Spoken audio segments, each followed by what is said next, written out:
आपको आश्चर्य तो अवश्य हो रहा होगा कि देवकी पुत्र आपको कहाँ ले आया। आपके स्थान पे यदि कोई और होता तो वह आश्चर्य करता। आप तो किसी के आश्चर्य की सीमा में समा ही नहीं सकते वासुदेव।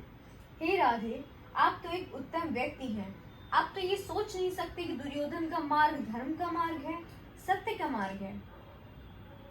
परंतु मेरे और दुर्योधन के संबंध का आधार न धर्म से है केशव, और न ही अधर्म से।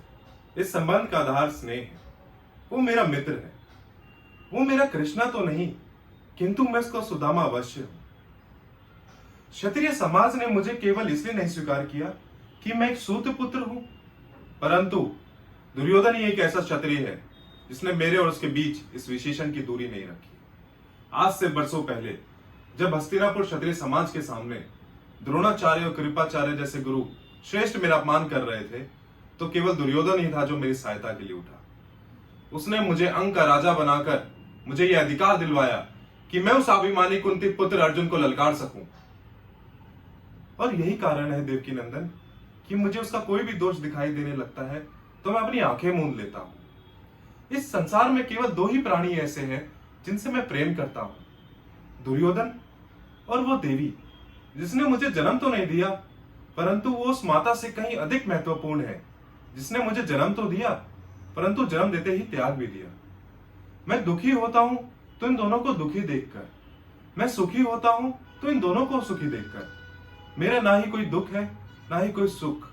मुझे स्वयं अपने जीवन से कोई लगाव नहीं, किंतु मैं जब तक जीवित हूं मेरे हृदय में इन दोनों के अतिरिक्त कोई और स्थान नहीं ले सकता। ये ठीक है अंगराज कि कृतज्ञता का ऋण उतारना सहज नहीं। क्या ऐसा ऋण उतारना जो ऋण ही रह जाना उचित नहीं है अंगराज? यह मुझे ऋण लेने से पहले कह देना चाहिए था वासुदेव, परंतु ऋण ले ही लिया है तो उसे चुकाने में आनाकानी क्यों, परिणाम जो भी हो। हाँ, ये भी एक दृष्टिकोण हो सकता है। कहीं ऐसा तो नहीं कि उसने अंगदेश देकर आपको मोल ले लिया? हे वासुदेव, यदि उसने मुझे मोल ले भी लिया तब भी बेचा तो सब मैंने ही था ना। कभी आप अपने जन्म अपनी पहचान के बारे में सोचते हैं कर्ण? यदि सोचूं भी तो मिलेगा क्या? अर्थात आप नहीं जानते हैं कि आप कौन हैं? जानता तो नहीं, किंतु अनुमान लगा सकता हूँ। मेरी माता अवश्य किसी आदरणीय परिवार की पुत्री होंगी, कदाचित कोई राजकुमारी जिनका भवन गंगा तट पर होगा।